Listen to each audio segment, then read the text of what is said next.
Bienvenidos a este segundo culto del 2021 que por la gracia de Dios estamos arrancando. Y justamente como decíamos en un principio, hoy retomamos el Evangelio según San Marcos. Habíamos hecho una pausa, si nos acompañas por primera vez. Nosotros estudiamos la palabra de Dios versículo a versículo.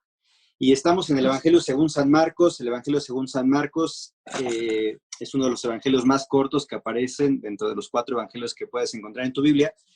Y es un evangelio que va dirigido a un público muy, muy selecto, que en este caso es al público romano. Por esa razón, el autor de este evangelio, Marcos, lo sintetiza muy fuertemente. Este evangelio es el más corto. Y lo sintetiza porque en el pensamiento de los romanos hay cosas que ellos no comprenden de la cultura judía, así que el énfasis de Marcos es tratar de exaltar a Cristo como el siervo, ¿no? Entonces, esa es una de las razones por las cuales es el más corto, y por esa razón a este estudio que hemos estado comenzando desde hace 2 años, si mal no recuerdo, le hemos puesto por título a la serie Siguiendo al Hijo de Dios. Por esa razón, Marcos es uno de los evangelios que nos va a servir para poder analizar este personaje central en toda la historia de la humanidad, que es nuestro Señor Jesucristo. Cuando tú vas al Evangelio según San Mateo, es el evangelio más largo, y en este evangelio es un público bien destinado, bien dirigido, y el público es el pueblo judío. Por esa razón es más extenso, porque Mateo se dedica un poquito a extender lo que es el pensamiento judío, y va a desarrollar, en comparación a Marcos, algunos capítulos de la historia de nuestro Señor Jesucristo lo desarrolla un poquito más, porque él sabe que su público puede entender perfectamente la ley judía, por cuanto son judíos, ¿no? Y cuando vas al Evangelio según San Lucas, es un evangelio dirigido a los griegos, así que también es un evangelio corto, y es un evangelio muy, muy específico hacia un pueblo griego. Y finalmente el Evangelio según San Juan es un evangelio que se le llama el Evangelio Universal.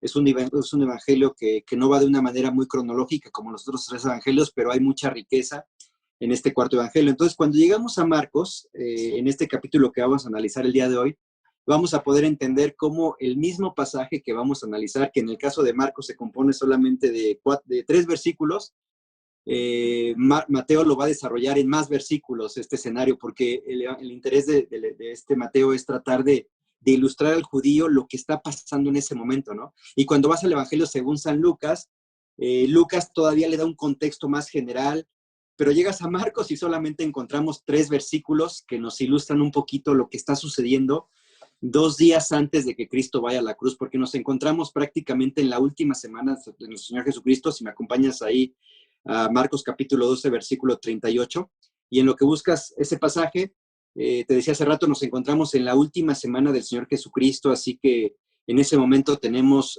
pues hay muchas cosas que están sucediendo, y Cristo en ese momento se encuentra en el templo, está con los 12 discípulos, pero además de los 12 discípulos, hay gente, pues no solamente que habita en Jerusalén, porque recuerda que estamos por celebrar la fiesta de la Pascua, así que muchos judíos de todo el mundo antiguo se han dado cita en Jerusalén, en la capital de su pueblo, el pueblo judío, se han dado cita para poder celebrar la Pascua. Un hecho que se ha recordado de generación en generación desde los días de Moisés con la última Pascua, con la última plaga que se le llamó la Pascua, la muerte de los primogénitos. Y a partir de ese momento todos los judíos de todas las generaciones han practicado la Pascua, excepto unos años se dejó de practicar la Pascua cuando estuvieron en el desierto, pero después de que habitan la tierra prometida, comienza nuevamente esta práctica, esta fiesta religiosa, la Pascua, así que año tras año se está celebrando. Y entonces hay una algarabía ahí en Jerusalén, hay judíos de todas las regiones del mundo antiguo, hay judíos posiblemente que han venido del norte de África, algunos que se han establecido en Asia Menor, algunos posiblemente que han hecho el viaje desde Europa. Entonces los tienes ahí, y están algunos de ellos muy a la expectativa porque han escuchado acerca del carpintero de Nazaret, de Jesús de Nazaret, así que a ellos les toca la bendición de poder estar conociendo a este carpintero de Nazaret, que por 3 años su fama se ha extendido por todo el mundo, que por 3 años esa fama se ha escuchado por todas las regiones del mundo antiguo, y tienes a estos judíos en ese lugar, ¿no? Tienes a esos judíos, algunos ahí apretujados seguramente en el templo, que no tiene unas dimensiones muy grandes, no es un templo si bien están en el patio del templo, pero tampoco es un patio muy grande, no es una plaza pública como tal. Así que está saturado en ese momento ahí el templo de Jerusalén, o precisamente el patio del templo de Jerusalén. Y por esos días, entonces, estando en el templo, dando enseñanza, han desfilado por ese templo, por el patio del templo, han desfilado fariseos, han desfilado saduceos, han desfilado, bueno, sacerdotes, que en realidad los sacerdotes no es una facción, sino más bien un sacerdote podía venir de una facción de los saduceos, posiblemente fariseos o un intérprete de la ley. Así que tienes durante esos últimos días debates intensos, precisamente debates teológicos, lo están probando. Él ha entrado hace algunos días a Jerusalén con la llamada entrada triunfal. La muchedumbre le ha extendido todas las ramas de las palmeras. Hosana al rey, le han gritado citando uno de los salmos ahí en el Antiguo Testamento. Así que tienes a Cristo en ese momento en el templo de Dios, en el patio del templo de Dios, dando cátedra. Y entonces lo que vamos a leer ahorita no es otra cosa más que la continuación de una plática que comenzó en ese mismo capítulo, en el versículo 28, él se encuentra con uno de los escribas. No dice el nombre, posiblemente va a ser uno de los escribas que más adelante se va a convertir, porque Hechos capítulo 6 nos dice que varios sacerdotes se convirtieron o obedecían a la fe. Y cuando hablamos de sacerdotes, entonces entendamos que en esa bolsa de los sacerdotes entraban los fariseos, los saduceos, los escribas. Quizás fue uno de esos sacerdotes o de esos escribas que se van a convertir, no lo sabemos. Lo que sí sabemos es que hubo algunos escribas que se convirtieron. Hubo algunos escribas, sacerdotes, fariseos que se van a convertir y después van a traer una situación muy complicada a la naciente iglesia de Cristo. Entonces, cuando entramos en este pasaje, Hechos capítulo 12, versículo 38, lo que estamos leyendo es la continuación de lo que comenzó en el versículo 28. Entonces vamos a leerlo bueno, antes de leerlo me voy a permitir orar por este tiempo. La predicación la he titulado 2021, tiempo de mostrar amor. 2021, tiempo de mostrar amor. Y creo que así como el 2020 fue un año muy complicado para todos, el 2021 no se ve fácil tampoco, no es un año que vaya a ser mucho mejor que el 2020. Pero creo que en todo este contexto que estamos viviendo va a ser un hermoso tiempo de mostrar amor los unos a los otros, principalmente si eres casado con tu esposa o con tu cónyuge. Si estás en esta congregación vas a tener que mostrar también amor entre los creyentes, y yo creo que una de las razones por las que estamos ahorita precisamente teniendo este culto vía internet es por amor a nuestros hermanos, por amor a ustedes. Así que vas a poder mostrar amor con tu cónyuge, vas a poder mostrar amor en la iglesia, vas a poder mostrar amor con el no creyente. Y este año creo que va a ser una buena forma de practicar lo que quizás poco, mucho que podamos aprender o saber de la palabra de Dios, va a ser bueno aplicarlo, ¿no? Y vamos entonces a dar, a la luz de este pasaje bíblico, 4 definiciones bíblicas del amor, y vamos a tratar de aterrizarlo en cosas prácticas, porque de eso se trata el pasaje bíblico, ¿no? Entonces, permítanme orar y arrancamos con la lectura después del pasaje que nos corresponde abarcar el día de hoy. Padre, muchas gracias por esta oportunidad que nos regalas, sabiendo que queremos también ser diligentes, cuidar de nuestros hermanos, cuidar también y ser buenos mayordomos de esta congregación a la cual tú nos has colocado para poder pastorearles. Así que es mi oración por cada uno de mis hermanos, para que su corazón esté abierto, esté receptivo a la palabra de Dios. Señor, gracias también porque al estudiar este pasaje me ha recordado cosas que a veces se me olvidan, Padre, y que nos hace bien recordar para encarar el 2021, un año complicado, Padre, pero encararlo de una manera diferente, sobre la base de lo que tú ya nos has demostrado, que es el amor. Así que dame la gracia de poder estar compartiendo con mis hermanos este pasaje, pero permíteme también ser claro en la manera que lo expongo. Gracias. En tu nombre oramos, en tu nombre agradecemos. Amén. Muy bien, vamos a leer ahí el pasaje correspondiente al día de hoy. Y dice, versículo 38, y les decía en su doctrina: guardaos de los escribas, que gustan de andar con largas ropas y aman las salutaciones en las plazas, y las primeras sillas en las sinagogas, y los primeros asientos en las cenas, que devoran las casas de las viudas y por pretexto hacen largas oraciones. Estos recibirán mayor condenación. 3 pasajes, 3 versículos, nada más. 3 versículos, y este versículo se encuentra después de tener una conversación con un escriba, y ahorita vamos a regresar a esa conversación para poder entender por qué razón creo que tiene que ver con el tema del amor. Y después de que ha terminado esa charla con este escriba, dice que solamente era un escriba con el que está discutiendo. Entonces él se dirige ahí en el templo de Dios o en la plaza del templo, se dirige a la gente y le dice, guardaos de los escribas. Y entonces tenemos al escriba que frente a su rostro, el Señor Jesucristo prácticamente lo señala, como muchas veces nuestro Señor Jesucristo señaló a los fariseos como hipócritas. En alguna medida no le importó que ellos estuvieran dentro, él directamente habla en su rostro y les dice, ustedes son hipócritas, ustedes son sepulcro blanqueado, porque por fuera se presentan como algo hermoso, pero por dentro ustedes son huesos que están podridos, ¿no? Y esto no va a ser la excepción. Se dirige al pueblo y dice, guárdense por favor de los escribas. Ahora, hay escribas por todas partes del mundo antiguo. En donde hay una sinagoga en el mundo antiguo, en donde hay una sinagoga judía, va a haber escribas. Tiene que haber escribas forzosamente, porque esos escribas, ¿quiénes son? Habíamos dicho que forman parte de la facción religiosa. Tenemos los saduceos, tenemos a los fariseos, que ya habíamos definido un poquito anteriormente en las predicaciones quiénes son estos hombres, pero cuando hablamos de los escribas, Lucas les va a poner por título intérpretes de la ley, que es el sinónimo para los escribas, también llamados intérpretes de la ley. Ahora mira, solamente Marcos, como va dirigido al público romano, es muy corto. Los romanos no se meten mucho en líos, son pragmáticos, el pueblo romano es el pueblo que está dominando, así que solamente a Marcos lo que le interesa saber es, de alguna manera, mostrar al público romano, al creyente romano, cómo eran los intérpretes de la ley. Eran personajes que a veces eran contratados porque ellos, al escribir la ley, a veces eran contratados cuando se presentaba la necesidad de un documento escrito o cuando se requería una interpretación de un asunto jurídico. Podríamos pensarlo, si lo quieres ver de una manera interesante, es como hoy decir los notarios, ¿viste?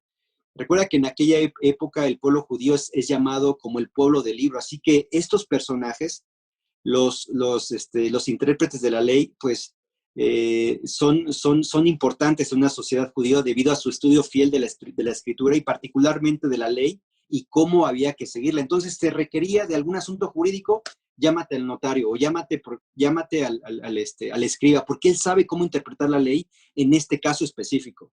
Hoy podríamos pensar los notarios. Claro, hoy los notarios nada tienen que ver con asuntos espirituales, pero estamos hablando del pueblo de Dios, el pueblo de Dios que según esto ha puesto a Dios por rey soberano. Es un pueblo aparentemente teocrático, aunque en sus prácticas realmente no se ve nada de eso. Pero tienes a estos escribas que tienen una importancia mayúscula en el pueblo judío. El propósito original de los escribas era conocer, era preservar la ley y alentar a otros a que la guardaran.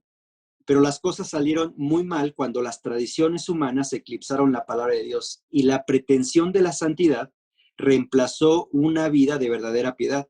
Los escribas, cuyo objetivo era conservar la palabra, realmente la anularon por las tradiciones que ellos habían transmitido. Claro, porque cuando tienes esa autoridad, cuando el pueblo te ve en un pedestal diferente al que ellos están acostumbrados a verse entre sí, ese pedestal te permite entonces emitir ciertas cíclicas, como lo que vamos a ver en uno de los estudios que vamos a estar estudiando durante estos meses.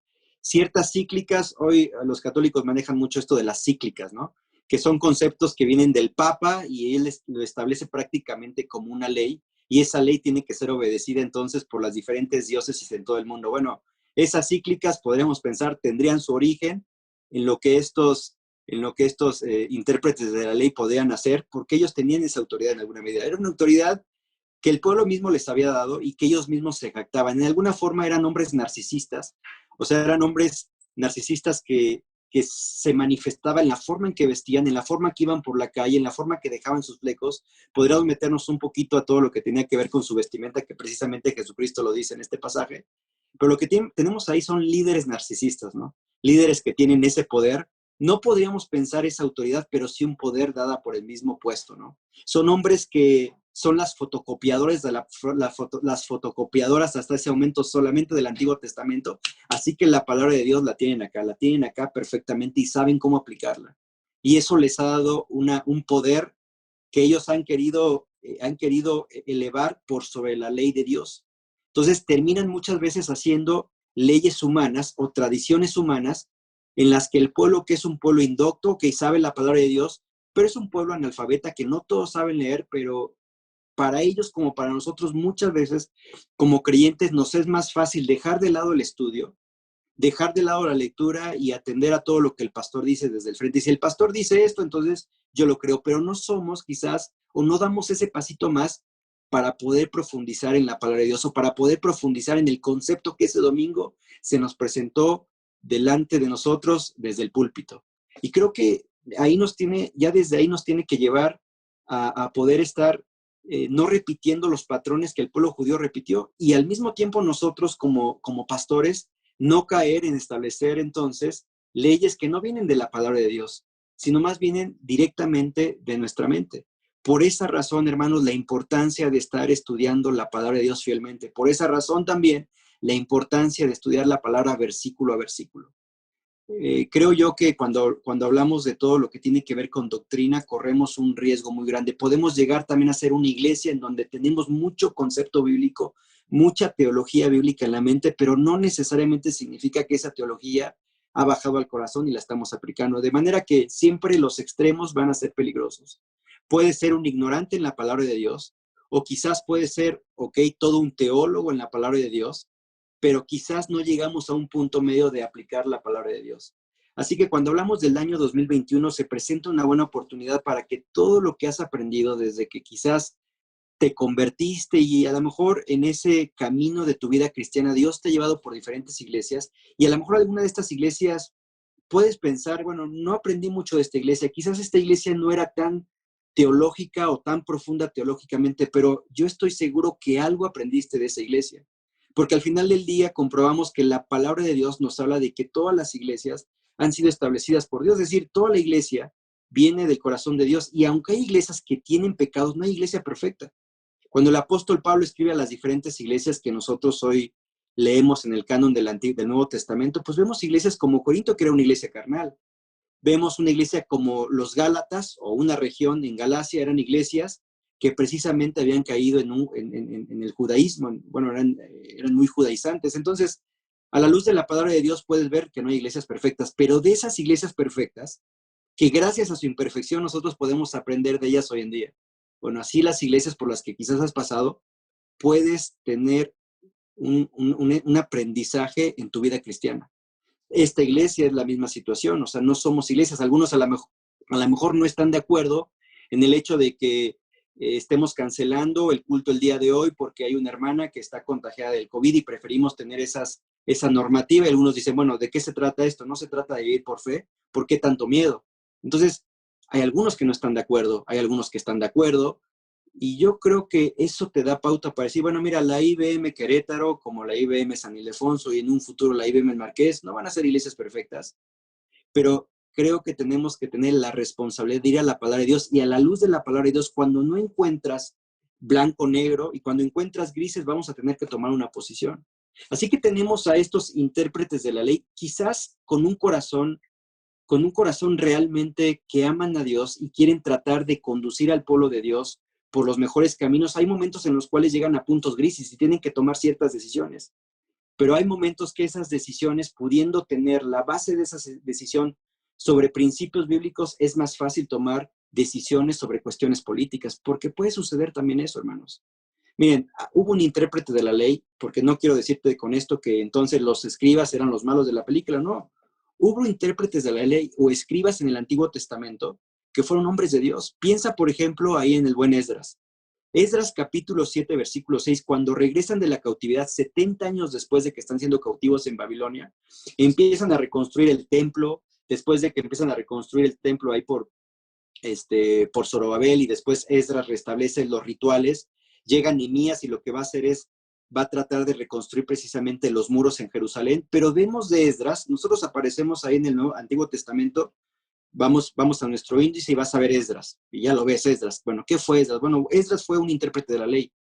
Esdras fue un escriba, era un escriba piadoso, hombre de Dios, temeroso de Dios, que en el capítulo 7, versículo 6 define, dice, Esdras era un escriba diligente en la ley de Moisés. Entonces, tienes a hombres piadosos. Si tú lees todo el libro de Esdras, te vas a dar cuenta que Esdras fue un hombre que amaba a Dios y que interpretaba la ley de manera tal que cuando llegan de Babilonia a Jerusalén, él lee la palabra de Dios, dice que le pone sentido a la palabra de Dios. Él establece, se va como un montículo hecho precisamente para poder exponer la palabra de Dios hay un púlpito, en el púlpito abre la ley de Dios, o bueno, agarra los rollos de la ley de Dios, le empieza a leer y le empieza a poner sentido. De manera tal, imagínate lo que fue ese momento, que el pueblo de Dios, después de que 70 años nunca escuchó la palabra de Dios, en ese momento la palabra de Dios está quebrantando sus corazones. Es decir, la palabra de Dios es viva y eficaz, dice Hebreos, y más cortante que espada de dos filos. En ese momento la palabra de Dios está penetrando en sus corazones. Ellos están reconociendo y hay hermosas oraciones de arrepentimiento por el pecado. Señor, contra ti hemos pecado. Así que la palabra de Dios en sí misma, lo que produce en nosotros, porque ya lo hizo en tu vida, lo que produce en ti no es otra cosa más que va penetrando en tu corazón y cuando va siendo expuesta de una manera correcta, va sacando a la luz lo peor que hay en ti.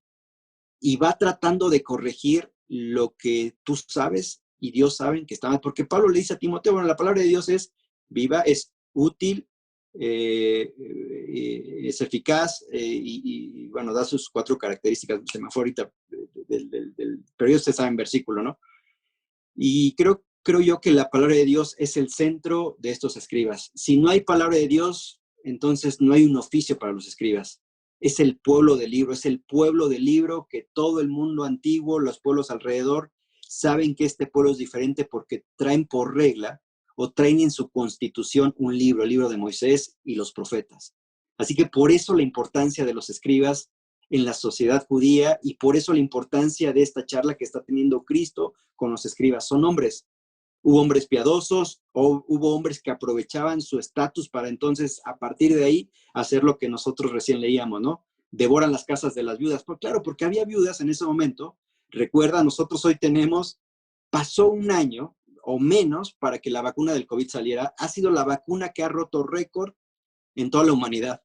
Las vacunas normalmente, para que pueda salir a luz y para que pueda ser usado, por lo menos yo he estado leyendo, 4 años, 5 años. En menos de un año han sacado esta vacuna del COVID. Pero en la antigüedad no era así, o sea, los varones morían de una manera, de una manera temprana. No había las medicinas que hoy tenemos, no había las vacunas. Así que el hombre a estar más expuesto al trabajo, el hombre que quizás era comerciante y andaba por todo el mundo antiguo, era fácil, si no se enfermaba, a lo mejor era asaltado.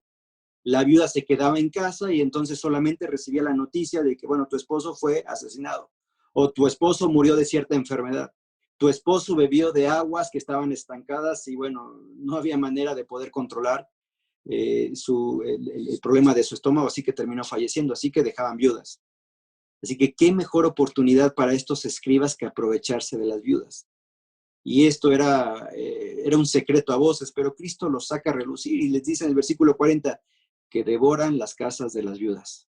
Claro, porque una viuda, y encima si era una viuda que tenía poder adquisitivo diferente al resto de los demás, un mayor poder adquisitivo, entonces tú como escribas estabas ahí en primera fila y si una viuda tenía que atender a una persona, tú llegabas como escriba, pásale por favor, o sea, dime jurídicamente hablando qué procede, cómo hago, qué hago con la herencia. Y entonces tú como intérprete de la ley aprovechabas, sacabas tus uñas y quizás entonces podías manipular a la viuda. Bueno, mira, por acá el 20% va para mí, vamos a dejarle a Dios este porcentaje, pero mira, y tú podías hacer lo que querías porque tenías una viuda que estaba batallando con su dolor y confiaba en ti en ese momento porque se suponía que tú sabías la palabra de Dios y jurídicamente hablando sabías lo que tenías que hacer y entonces, qué mejor oportunidad para el escriba que sacar las uñas. Así que por esa razón nuestro Señor Jesucristo les da con todo y saber, cuídense de los escribas, porque ustedes saben que devoran las casas de las viudas, pero no solamente esto, también versículo 30, y las primeras sillas en las sinagogas ellos aman. También aman las salutaciones en las plazas y los primeros asientos en las cenas. Eso se llama narcisismo. Eso se trata un poquito de véanme, vean el tipo de vestimenta que yo traigo. Continuando con el versículo 40, y por pretexto hacen largas oraciones, estos recibirán mayor condenación. Es interesante, porque en la medida que sabes más palabra de Dios, adquieres más responsabilidad de parte de Dios, porque hoy sabes cosas que antes no sabías. Así que siempre va a ser un desafío estudiar la palabra de Dios, porque hoy vas a aprender más que el día de ayer. Pero eso también va a ocasionar más responsabilidad delante de Dios primeramente, pero también delante de su iglesia. Porque delante de su iglesia vamos a tener que mostrar de qué estamos hechos. Delante de las situaciones en las que estamos atravesando, vamos a ver de qué está hecha nuestra fe. Así que si Dios, que fue tan creativo que en los primeros siglos utilizó una persecución para poder purificar su iglesia, bueno, Dios hoy es creativo y utiliza una pandemia para purificar su iglesia. Entonces, creo yo que esta pandemia ha servido para ver realmente de qué está hecha nuestra fe. Y hay hermanos que se han apartado y saben la palabra de Dios, ¿eh? Y no es ajeno o solamente o exclusivo solamente para la IBM Querétaro, ¿eh? Tú puedes hacer o pregunta a las iglesias con las que tienes relación o hermanos de otras iglesias si hay hermanos que continúan en la iglesia que tú quieras, ¿eh? Y en Estados Unidos, en Argentina, en México y en todas partes del mundo hay hermanos que hoy ya no se están congregando. Pero ¿cómo? Si sabían la palabra de Dios, ¿cómo los escribas? Como si eran hermanos que inclusive algunos de ellos exponían la palabra de Dios o enseñaban la palabra de Dios. Bueno, quiero decirte que el hecho de saber la palabra de Dios no necesariamente significa que tengas una fe genuina, ¿eh? Hay grandes teólogos, filósofos que saben la palabra de Dios, escúchame bien, saben la palabra de Dios, pero no significa que son cristianos. Ellos mismos dicen, no, yo nada más soy un estudioso de la palabra de Dios. Yo lo veo como un libro histórico y saben palabra de Dios y te pueden decir el original griego, si es el Nuevo Testamento, si es el Antiguo Testamento, te saben el original en hebreo y en arameo, y eso no necesariamente los hace creyentes. Y ellos mismos se confiesan no creyentes. Son estudiosos, son filósofos. Así que cuando ves este cuadro, cuando ves esta facción de la clase religiosa que se representa a través de los escribas, no son muy diferentes a los escribas el día de hoy, ¿eh? Nosotros podemos ser escribas, también sabemos la palabra de Dios, estudiamos la palabra de Dios. El año pasado estudiamos, no lo habíamos presupuestado en el año, no habíamos presupuestado mucho de nosotros estudiar en el CCP, pero producto de esta pandemia se dieron clases vía internet, así que aprovechamos para estudiar la palabra de Dios, así que eso requiere más responsabilidad de nosotros. Y fuimos confrontados a ver de qué manera nosotros estamos exponiendo la palabra de Dios delante de ustedes. Este año yo les voy a hacer llegar, por ejemplo, es un taller que me llegó una invitación, se llama Arqueología y la Biblia. Excelente taller, $10 va a costar, hermanos, $10, y es un panorama amplio de cómo la palabra de Dios empata con la arqueología. Y empiezas a ver cuántos recursos hay a través del Internet, y son cursos que van a enriquecer tu vida. Pero esperemos que no solamente enriquezca tu vida intelectual, sino tu vida espiritual. Ahora, lo quiero tomar, sí, porque quizás uno no es caro, son $10. Para que tengas una idea, en un trimestre que yo curse en el CETECA, me cuesta $170, trimestre, de una materia.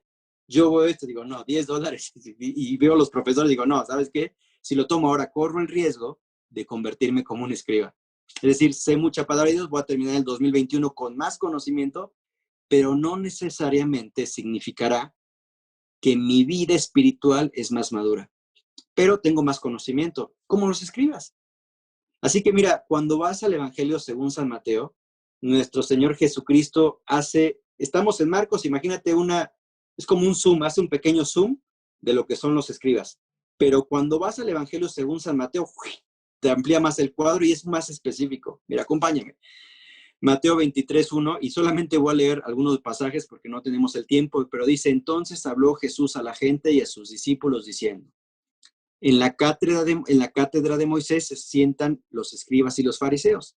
Así que todo lo que os digan que guardéis, guardadlo y hacedlo. Mas no hagáis conforme a sus obras porque dicen y no hacen.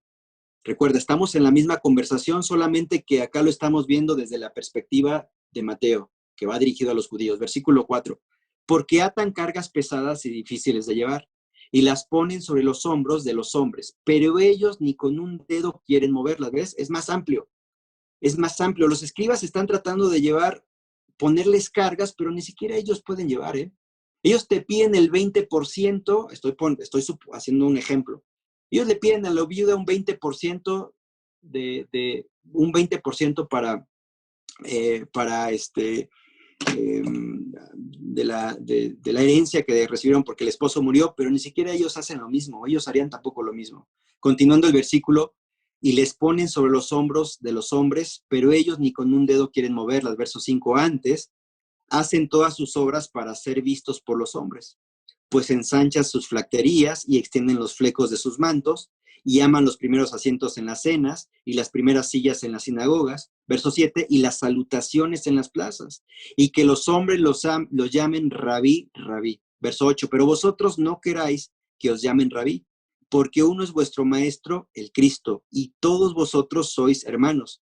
Y no llaméis Padre vuestro a nadie en la tierra, porque uno es vuestro Padre, el que está en los cielos. Y continúa todo el capítulo. De hecho, todo el capítulo está destinado y dice, ay de vosotros, escribas, y les da con un tubo, ¿no? Por tiempo no lo vamos a leer, pero Mateo sí amplía un poquito más los 3 versículos que solamente Marcos dedica a esta sección. Así que como podrás darte cuenta, Mateo lo amplía porque sabe que el público al que va dirigido su evangelio es a judíos. Y los judíos saben de lo que está hablando. Así que cuando vemos este pasaje, estamos viendo finalmente una clase o una facción religiosa que son los escribas, que están padeciendo de narcisismo totalmente. Y fíjense bien, no son, estamos hablando del pueblo de Dios. Pero si tú de alguna manera tratas de hacerte más hacia atrás y ves el escenario mundial, pues no solamente los judíos batallaban con esta situación, ¿eh? Piensa, por ejemplo, siempre hubo hombres que se iban un poquito más allá de lo que su propia ley podría decirles. Piensa, por ejemplo, hoy en día, pleno siglo XXI, los musulmanes. Cuando nosotros pensamos en musulmanes, luego pensamos en violencia, pensamos en hombres bomba, pero no todos los musulmanes son así. Hay musulmanes que son radicales, son musulmanes que no tienen problema en extraer un avión en un edificio y morir por la causa de Alá, pero no todos los musulmanes son así, ¿verdad? Piensa también, por ejemplo, a través de la historia, regresamos ahí a la palabra de Dios, en el Antiguo Testamento, hubo hombres como los recabitas, el otro día con los varones ahí en una de las reuniones que tuvimos últimas el año pasado, me tomaba el tiempo para hablar de los recabitas, que era un pueblo, no era un pueblo judío, pero Dios lo va a usar a este pueblo judío y le dice a Jeremías, mira, anda con los recabitas, platica con ellos y ve de qué manera estos recabitas durante varios siglos han seguido el mandamiento de su padre Recab, de su tatarabuelo Recab, y los recabitas eran hombres que no te tomaban una gota de alcohol, ¿eh? Eran hombres que vivían en tiendas porque sabían que vamos a pensar que su reino no era de este mundo. Y eran hombres que estaban dispuestos a seguir sus convicciones hasta la muerte, ¿eh? Y eran hombres de los cuales podríamos aprender mucho de ellos en cuanto a convicciones se refiere, pero seguimos en la línea cronológica y llegamos al libro de los Macabeos, que si tienes una Biblia latinoamericana o una Biblia católica, lo encuentras como primera y segunda de Macabeos. Los Macabeos eran hombres, eran creyentes radicales, o sea, del pueblo de Dios, eran creyentes radicales que estaban dispuestos también a morir por su causa, por la causa no te iba a decir por la causa de Cristo, pero por la causa de Dios. Eran hombres dispuestos a tratar de hacerle frente al imperio en ese momento que está gobernando, que es el pueblo griego, el imperio griego, ¿no? Entonces, ves a un Judas Macabeo rifándosela por Dios. Entonces, ves a estos hombres que llevan su fe más allá de sus fuerzas. Bueno, Cristo mismo tenía entre sus filas a uno de estos hombres, Simón el Celote, que era un judío que sabía la palabra de Dios, pero era muy radical. O sea, él no tenía problema por asesinar a un romano cuando se trataba de fiestas solemnes en donde podías esconderte entre las multitudes y poder asesinar por la espalda a un romano. Entonces, la palabra de Dios, siempre mal estudiada o mal aplicada, te va a llevar a extremos radicales. Porque Judas Macabeo sabía la palabra de Dios. El problema es que él llevaba su conocimiento de la palabra de Dios de una manera muy radical. Ahora, nosotros no podríamos tampoco decir que somos diferentes a ellos. Es decir, nosotros muchas veces conociendo la palabra de Dios, llevamos ese extremo radical. O a veces ocupamos la misma palabra de Dios. Yo sé que acá, gracias a Dios, en la iglesia no sucede, pero en otras iglesias sí sucede, en los matrimonios. Y es que dice la palabra de Dios que te tienes que someter, le tienes al esposo diciendo a la esposa. Y te tienes que someter porque Efesios nos dice que la mujer tiene que someterse, así como Cristo es la cabeza de la iglesia, yo soy la cabeza sobre ti, le das y usas la palabra de Dios para tus propios fines. Entonces, cuando vamos a este pasaje decimos, ay, estos escribas, qué ignorantes de la palabra de Dios, pues sí, con razón Cristo les dio, pero nosotros muchas veces actuamos como los escribas. Escuchamos predicaciones en YouTube, escuchamos lo mejor de lo mejor, escuchamos los mejores pastores, no importa si es calvinista, arminiano o hipercalvinista, sabemos mucho de la palabra de Dios, pero cuando se trata en el día a día de aplicar la palabra de Dios, entonces agarramos la palabra de Dios, la torcemos y la terminamos haciendo conforme a lo que yo quiero que en ese momento quiero que diga. o lo que en ese momento a mí me conviene. Y a veces es con la esposa, a veces es con los hijos, a veces es con el empleado, a veces es con el jefe, o a veces es con el pastor, o a veces contra el pastor, o a veces contra el hermano. Entonces, tenemos la palabra de Dios, la estudiamos, escuchamos predicaciones, pero a veces nosotros mismos tenemos el espíritu de los escribas. Ah, mira, y hoy Paco bien narcisista, ve mi título que tengo, doctor o maestro en teología por tal seminario. Alumno de Instituto Bíblico terminando los 4 años con promedio de 9.9. O sea, hermano, nosotros tampoco somos la excepción. Nosotros tampoco somos la excepción. Entonces, cuando vas a este pasaje acerca de los escribas, Cristo es muy enfático y él sabe, fíjate, está a 2 días de ir a la cruz. Está a 2 días, yo había puesto acá en mi apunte, está a 2 días de, como dice Pablo en Colosenses 2:14, de anular el acta de los decretos que había contra ti, clavándola en la cruz. Está a 2 días. Él sabe que estos creyentes o estos conocedores de la ley posiblemente se van a convertir. Algunos van a seguir o van a obedecer la ley de Cristo, pero eso no va a significar en ellos que les va a costar trabajo dejar ciertas costumbres. Piensa un poquito en tu vida, hermano. Piensa un poquito en tu vida. Nosotros, gracias a Dios, la mayoría de nosotros experimentamos lo que fue la iglesia tradicional. Yo hasta los 15 años. Así que eso me permite de alguna manera tener un balance o más o menos una idea de lo que antes era y lo que ahora soy. Lo que antes creía y ahora creo. Y antes creía, el día de ayer nos invitaron a comer una rosquita. Y el matrimonio que nos invitó decía, mira, nosotros en la casa de mi mamá arrullábamos al niño. Y ustedes a lo mejor arrullaban al niño, ¿no? Yo, mis tías arrullaban al niño Jesús en el 24.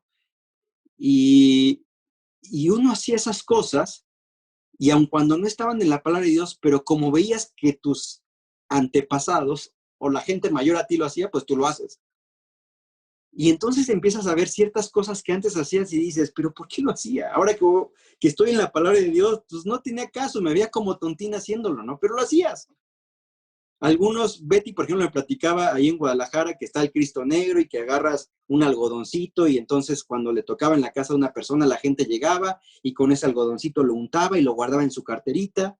Y entonces cuando venía un problema muy complicado, sacaba ese algodoncito y no sé qué incuraba y era como que porque por haber ungido a ese Cristo Negro, entonces eso te iba a resolver todo el problema por el cual estabas atravesando. Hoy tú lo escuchas y dices,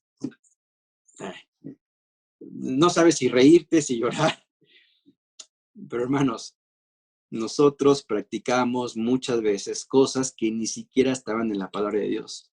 Ahora, ¿qué responsabilidad la nuestra familia que sabiendo la palabra de Dios, poco o mucho que sabemos de la palabra de Dios, la necesidad de aplicarla? Primeramente, en tu persona. Sabemos Juan 15, ok, yo soy la vid, vosotros los pámpanos, separados de mí nada podéis hacer. Y eso habla de una permanencia en Cristo. Eso habla de una constancia en la persona de Cristo, pero ¿cómo lo interpretas o cómo se traduce esto en el día a día? Bueno, tienes que leer la palabra de Dios. Y de pronto entonces sale una convocatoria y dice, bueno, vamos a tratar de seguir todos este plan de lectura porque nos va a animar. Y bueno, yo tengo que ser honesto, yo comencé a mediados del año pasado, ya estoy bien encarrerado y tengo unas metas espirituales, pero si tú no tienes quizás como metas espirituales para este año leer la Biblia, bueno, te diría, hermano, anímate y inscríbete en este plan de lectura, te va a animar. Y si te retrasas, no te vamos a juzgar. ¿Cuánto más te vamos a señalar un domingo, no? Pecadora de Hortensia, no, ya se atrasó 5 días. No, no es cierto, Hortensia, no lo vamos a hacer, pero de igual forma te vamos a animar. Entonces, creo yo que cuando vas a la palabra de Dios, ves a estos escribas que dominan la palabra de Dios, pero no necesariamente está bajando al corazón. Pero ellos son de apariencias, ellos son de caminar por la acera, caminar por la calle, aman que les griten, Rabí, Rabí, Paco, acá andamos, échame una bendición. Sí, ahorita 10 pesos la bendición, ¿no? Y sigues caminando con tu ropa espléndida. Y entonces hay una fiesta y tú amas ser invitado, pero además no solamente que te inviten, sino que te den la mesa de honor. Eso se llama narcisismo. ¿Podemos nosotros, los pastores, padecer de narcisismo? Sí, podemos padecer. Entonces, no somos diferentes a estos hombres intérpretes de la ley. Fíjate una cosa, acuérdate, estamos leyendo la palabra de Dios de manera cronológica. Ahora, estamos a 2 días de que Cristo vaya a la cruz. Algunos de ellos, de acuerdo a Hechos capítulo 6, versículo 7, algunos de ellos se van a convertir. Cristo lo sabe, los está confrontando, porque es una de las cosas por las que están batallando. Hechos capítulo 6, versículo 7, dice, y crecía la palabra del Señor. Acuérdate, esto recién no ha pasado ni siquiera un año de que Cristo ascendió a los cielos. Estamos todavía en el mismo año que Cristo murió. La iglesia se ha expandido. Hechos capítulo 2, Pedro da el discurso. Hechos capítulo 2 viene el Espíritu Santo, desciende con forma de lenguas de fuego. El apóstol Pablo se levanta, ya han destituido obviamente a Judas Iscariote y han puesto en su lugar a Matías. Y Hechos capítulo 6, versículo 7 nos dice que la palabra del Señor crecía y el número de los discípulos se multiplicaba grandemente en Jerusalén. Pero además dice el versículo, también muchos de los sacerdotes obedecían a la fe. Y recuerda, los sacerdotes, en la bolsa de los sacerdotes metemos a estas 3 facciones, saduceos, escribas y fariseos. Así que muchos de estos sacerdotes eran escribas que se habían convertido, o bien estaban obedeciendo la fe, pero como decía hace rato, eso no implicaba que estuvieran luchando con sus antiguas tradiciones, porque tú y yo lo hacemos. De pronto, el que se convierte siendo católico, apostólico, romano, piensa, por ejemplo, una Frida, hay cosas que le costaron, pero la palabra de Dios fue cambiando, fue haciendo una metamorfosis en su vida, una metanoia, un cambio de actitud, un cambio de mente. Y lo que antes hacía, ahora lo ha dejado de hacer y comienza a hacer cosas que ni ella misma sabe por qué lo está haciendo. Bueno, porque el Espíritu Santo entra en sus vidas. Pienso en gente del Marqués que empieza a practicar cosas que antes no practicaba, y no es porque nosotros lo estamos diciendo, es porque el Espíritu Santo está trabajando en ellos. Miren, ustedes saben, hoy tenemos en el hospital a Valeria. Vale tiene 15 años y producto del cáncer hace algunos años recibió quimio en el cerebro, así que quedó afectada del cerebro. Y el lunes comienzan, arrancando el año, nadie quiere comenzar el año en un hospital. Bueno, ella comenzó el año en un hospital porque le dio un paro cardíaco, seguido de una convulsión. Así que ahora están en espera de ver qué hospital puede recibirla para operarla de corazón, porque tiene un tumor muy grande en el corazón que la está oprimiendo. Pero tú ves a una Elia compartiendo, mira, Dios sabe, descansamos en Dios. Escuchas a su hija Esme, que tiene 21 o 22 años, diciendo, mira, esta ocasión es diferente, porque años atrás no teníamos una familia espiritual, hoy tenemos una familia espiritual. Ahora, ¿quién ocasiona eso? Bueno, lo que ocasiona es, tienen palabra de Dios, pero la palabra de Dios ha bajado a sus corazones producto de que el Espíritu Santo ha hecho en ellas o en ellos una regeneración. Así trabaja el Espíritu Santo. Entonces, tienes a estos hermanos, pero no significa en esta familia específicamente que ya son perfectos, no. Hay cosas por las que están batallando, como tú y yo batallamos cuando llegamos a Cristo, que si bien hubo una regeneración, si llegaste con alguna adicción, vas a seguir batallando. Eso es lo que después se va a llamar una santificación progresiva. Y Dios va a estar trabajando contigo, dice Pablo, va a tratar de perfeccionarte hasta llegar a la estatura del varón perfecto. Pablo mismo decía, no que lo haya yo alcanzado, una cosa hago, trato de llegar a la meta, que es el supremo llamamiento de Dios en Cristo Jesús. Entonces, empiezas poco a poco. Bueno, tienes a estos escribas que meses después se convierten, escribas que están batallando con su narcisismo, escribas que están batallando con su jactancia, que se convierten, pero siguen batallando. Ahora, ¿por qué te digo todo esto? Porque si tú sigues la línea cronológica de la historia de la iglesia, estos hombres que se convierten en Jerusalén, ellos han visto la conversión de hermanos, ellos han visto, quizás algunos de ellos vieron el descender al Espíritu Santo, ellos han visto a estos pescadores que aun cuando no han tenido la preparación que ellos tuvieron, saben la palabra de Dios, porque el Espíritu Santo es quien mueve a estos hombres. Ellos han visto de qué manera judíos se han convertido.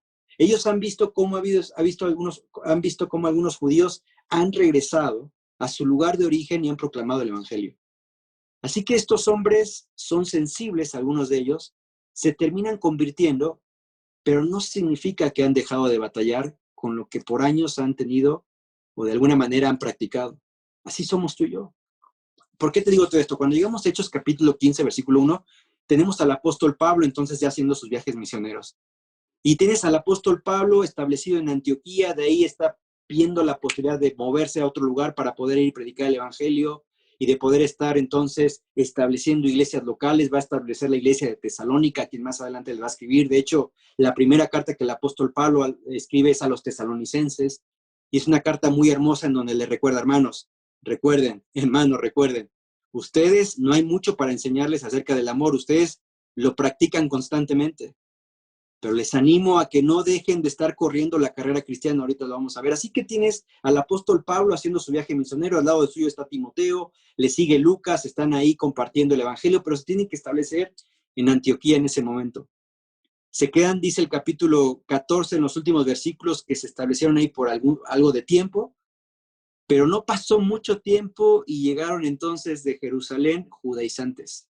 En pocas palabras, eran creyentes judíos que seguían ellos batallando con las enseñanzas judías y que trataban de implementar en las nacientes iglesias cristianas.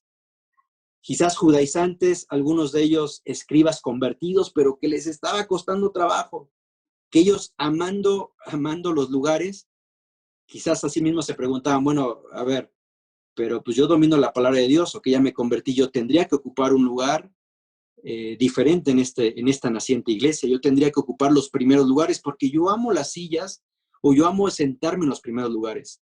Son hombres como tú y yo que seguimos batallando con la carne. Así que la mejor manera, y lo que hacemos muchos creyentes, es que cuando nosotros simpatizamos con personas, ¿por qué simpatizamos? Porque compartimos los mismos valores, o tenemos las mismas broncas, o en el caso de creyentes, que en esta iglesia no sucede, pero tenemos los mismos enemigos, o no estamos de acuerdo con cómo predica Paco, así que hago entonces facciones. No, es que ese Paco, no, la verdad es que no me gusta cómo predica, y vas a tratar de tener tu club de amigos con personas que en alguna medida piensan igual que tú. Dios quiera y para bien, ¿no? Pero en otras iglesias ha pasado que a veces no es la forma en la que las verdaderas amistades surgen. A veces surgen por chismes, porque no te cae bien esta hermana, y entonces empieza a hacer facción. Claro, no vas a invitar a una familia o tal hermano porque sabes que este hermano tiene uno de exhortación, y sabes que si lo invitas y al primer momento que estés murmurando de esta familia o de esta otra, este hermano te va a parar en seco. Así que, ¿para qué invitarlo cuando puedo invitar a la familia Pérez y podemos murmurar a gusto?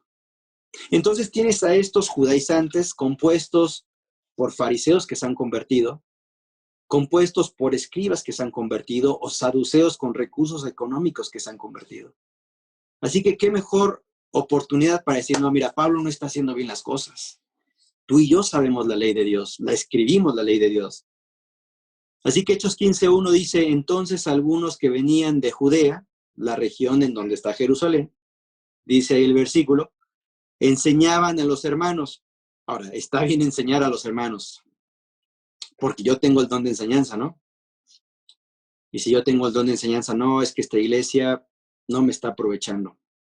Yo tengo el don de enseñanza y me está mal aprovechando, yo tendría que estar enseñando. Sí, el problema es que vas a enseñar. Y sabes que en esta iglesia han pasado hermanos que han tenido ese síndrome, y directamente cuando llegan, yo fui esto en esta otra iglesia. Ah, ok. Yo hacía esto y aquello otro. Ah, buenísimo. Ah, pues mira, vamos a sentarnos y te conócenos. Pasaron 6 meses. No, ¿sabes qué, Paco? No. Yo doy para más. Ah, bueno. Listo. Que Dios te bendiga, hermano. Ahí hay más iglesias. Es que su don es de enseñanza, ¿no? Y tienes a estos hermanos que enseñan a los hermanos, lo cual me parece bien. El problema es que, ¿qué enseñan? Porque estos creyentes enseñaban que, dice el versículo continuando 1, si no circuncidáis conforme al rito de Moisés, no podéis ser salvos. Cristo, entonces, pues gracias por haber venido aquí, hombre. ¿Para qué vienes? Pues yo, con circuncidarme bajo la ley de Moisés, yo griego que me convertí, pues ya con eso tengo. Así que Cristo, muchas gracias, siga participando. Recuerda, la iglesia comenzó en Jerusalén con judíos, pero ahora la iglesia se ha expandido, y la iglesia entonces ya hay gentiles. Algunos gentiles son romanos, algunos son griegos, algunos son etíopes, algunos son no sé de dónde más. Y llegan estos judaizantes que saben la palabra de Dios, encima llegan con un porte, con un tipo de vestimenta diferente al que conocimos al apóstol Pablo, que por cierto, dicho sea de paso, ni personalidad tiene. Así que tienes a estos hombres enseñando la ley de Moisés. Por esa razón, Pablo les escribe a los a los Gálatas en capítulo 8, porque Gálatas precisamente es una región, Galacia, donde hay varias iglesias, en donde han llegado estos judaizantes. Estos judaizantes que le dicen, no, chavos, miren, no nada más es la cruz, también es circuncidarnos conforme al rito de Moisés. Y tú dices, ¿y dónde lo dice? Mira, acá está en el Antiguo Testamento, acá está. Hasta ese momento no se ha escrito el canon del Nuevo Testamento, no se han escrito muchas cartas. La primera que se va a escribir es Santiago y recién está empezando a circular, no la envían por WhatsApp, porque no hay. Así que qué mejor oportunidad para poder llegar y establecer mis enseñanzas, porque ellos aman los primeros lugares. Rabí, qué buena enseñanza, eso no nos dijo Pablo. Y entonces por eso Pablo, estos creyentes, porque Hechos capítulo 15 está refiriendo a estos creyentes que han llegado a establecer estas doctrinas, precisamente en la región de Galacia, y Pablo tiene que responder escribiendo esta carta a los Gálatas, que más o menos se ubica después de 1 Tesalonicenses, por ahí del año 55. Y les escribe, mas si aún nosotros o un ángel del cielo os anunciare otro evangelio diferente del que os hemos anunciado, sea maldito. O para que suene más bonito, sea anatema. Judaizantes. ¿Saben la ley de Dios? Judaizantes que seguramente, y vuelvo a repetir, dicen algunos teólogos, esos judaizantes estaban compuestos por estas facciones religiosas con las cuales Cristo batalló. Se convirtieron, sí, pero batallaron con su fe.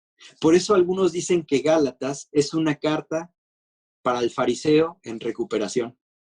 O es una carta para el saduceo en recuperación, o es una carta para el escriba en recuperación. Son escribas, pero están en recuperación. Como el adicto que llegó a la iglesia y tenemos que estarle discipulando porque está en recuperación. Como la persona que llegó con ciertos problemas matrimoniales y tenemos que estar trabajando en su matrimonio porque está en recuperación. Así que Pablo escribe y les advierte a los Gálatas. Capítulo 2, versículo 20, le dice, con Cristo estoy juntamente crucificado, ya no vivo yo, mas vive Cristo en mí, y lo que ahora lo vivo en la carne, lo vivo en la fe del Hijo de Dios, el cual me amó y se entregó a sí mismo por mí. Y entonces aquí va aterrizando y con esto vamos acabando, porque al final del día la pregunta sería, bueno, ¿por qué hay tantas apariencias en estas facciones? ¿Por qué qué les hace falta a estos líderes religiosos? ¿Qué es lo que les hace falta que están buscando ser el centro de atención? ¿Qué es lo que les hace falta que están tratando de ver de qué manera pueden ocupar los primeros lugares? ¿Qué les hace falta? Bueno, lo que les hace falta es una palabra y es amor. Porque sabiendo la palabra de Dios, no teniendo amor, bueno, esa es la respuesta. Esta es la manera en que uno se comporta, ¿no? Y yo te decía hace rato, bueno, por esa razón, en el capítulo mismo 12 de Marcos, en esa plática que él está teniendo con este escriba, el escriba dice el versículo 20, capítulo 12, versículo 28, acercándose uno de los escribas que los había oído disputar y sabía que les había respondido bien, le preguntó, a ver, Señor Jesús, ¿cuál es el primer mandamiento de todos? Él sabe, él ha escrito la palabra de Dios, este escriba. Jesús le respondió, el primer mandamiento de todos es, oye, Israel, al Señor nuestro Dios, el Señor uno es. Buenísimo, palomita, dice el escriba. Buenísimo. Versículo 30, y además dice Jesucristo, y amarás al Señor tu Dios con todo tu corazón, y con toda tu alma, y con toda tu mente, y con todas tus fuerzas. Este es el primer mandamiento. Y el segundo es semejante al primero, amarás a tu prójimo como a ti mismo. No hay otro mandamiento mayor que este. Yo hubiera agregado, eso es lo que te falta a ti, escriba. Continuando con el versículo 32, entonces el escriba le dijo, bien, maestro, verdad has dicho, que uno es Dios y no hay otro fuera de él. Y el amarle con todo el corazón, con todo el entendimiento, con toda el alma y con todas las fuerzas, y amar al prójimo como a uno mismo, es más que todos los holocaustos y sacrificios. Encima puedes confirmar versículos, porque sabes palabra de Dios, has memorizado la palabra de Dios, pero no significa que amas necesariamente al prójimo. Por esa razón, fíjate, importante el versículo 34, Jesús entonces, viendo que había respondido sabiamente, porque uno puede ser sabio, interesante, ¿no? Sabiendo la palabra de Dios puede ser sabio. Pero dice, viendo que respondió sabiamente, le dijo, no estás lejos del reino. Y ya ninguno osaba preguntarle, no estás lejos del reino. Te falta la conversión. Claro, en ese momento le faltan 2 días para llegar a la cruz, 50 días más para que llegue el Espíritu Santo, pero no estás lejos de la conversión. Así que qué triste va a ser que cuando llegas delante de Dios te vas a llevar 3 sorpresas en el cielo. Uno, que tú estás. 2, que no vas a ver a gente que creíste que ibas a ver. Y 3, que vas a ver a gente que jamás creíste haber visto. Qué triste va a ser que no vas a ver a la gente que creíste que ibas a ver, porque en la tierra era gente que sabía la palabra de Dios. Te podía decir versículos así, de pie a pa, y no los vas a ver ahí arriba. Estuvieron cerca, cerca, cerca, pero no llegaron. Y no llegaron porque no le permitieron a Cristo entrar a sus corazones. Así que el amor es el aceitito, hermanos, que debemos poner en nuestro mucho o poco conocimiento que tenemos de la palabra de Dios. Porque quiero decirte con esto que el amor, y con esto termino, 4 aspectos. El amor es teológico, ¿sabes? Jeremías 31:3 dice, Jehová se manifestó a mí hace ya mucho tiempo, dice el profeta. Continuando dice, diciendo, con amor eterno te he amado, refiriéndose al pueblo de Dios. Por tanto, te prolongué mi misericordia. Le dice al pueblo de Dios a través de Jeremías, a ver, pueblito, ustedes que se han prostituido con otros dioses, con amor eterno te he amado. A propósito, Pedro nos dice que nosotros somos pueblo escogido por Dios, real sacerdocio, nación santa. Con amor eterno Dios te ha amado. El amor es teológico y es eterno. Gálatas 5:13 dice, porque vosotros, hermanos, a libertad fuisteis llamados, solamente que no uséis la libertad como ocasión para la carne, sino servíos por amor los unos a los otros. Porque toda la ley en esta sola palabra se cumple, amarás a tu prójimo como a ti mismo. Está citando lo que recién leíamos. Es algo teológico, es algo que se sabe, está en la palabra de Dios. Pero también el amor es un fruto, dice el mismo Gálatas.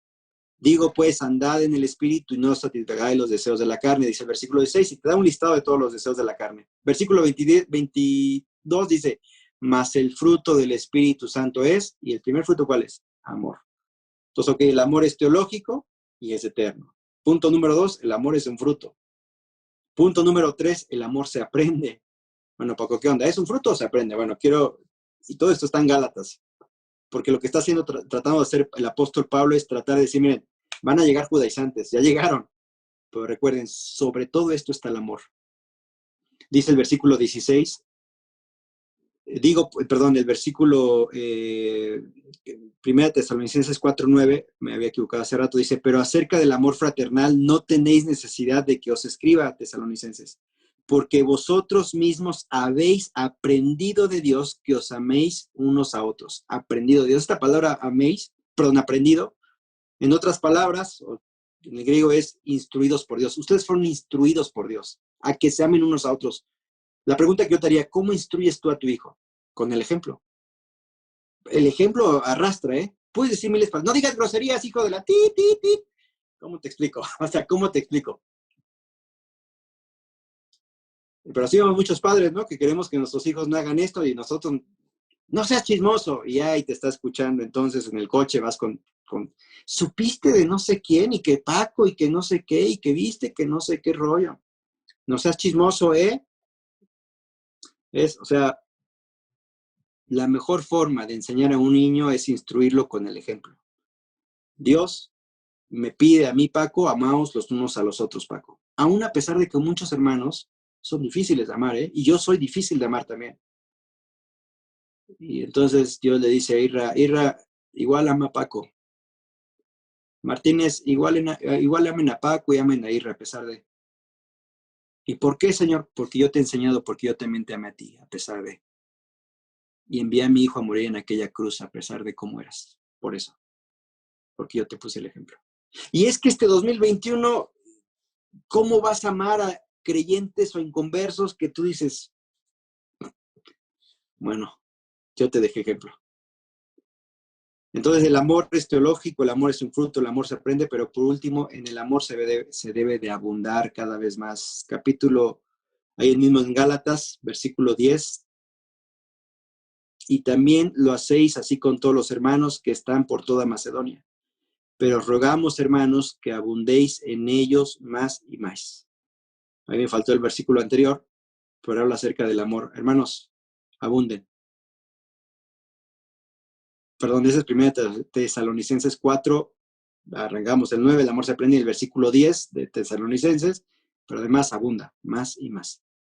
Así que, hermanos, este año 2021, tiempo de mostrar amor con tu cónyuge, con tus hijos, con tu iglesia, con tus pastores y con el no creyente. ¿Por qué no terminamos orando?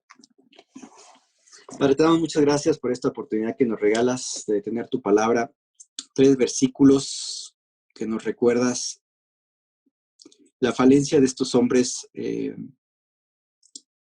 conocedores de la ley, estos hombres intérpretes de la ley. Pero también nosotros podemos caer en esta misma situación, Padre. Quizás nosotros podemos caer en legalismos, podemos caer en cosas que no convienen y quizás terminamos haciendo las cosas para agradar a los hombres o para poder jactarnos o quizás porque nosotros hay un narcisismo pronunciado. Así que es mi oración para que en este año 2021 podamos, lo poco o lo mucho que podamos saber de ti a través de tu palabra, podamos ponerlo por práctica. Y podamos entender este gran mandamiento que es amarás a tu prójimo como a ti mismo.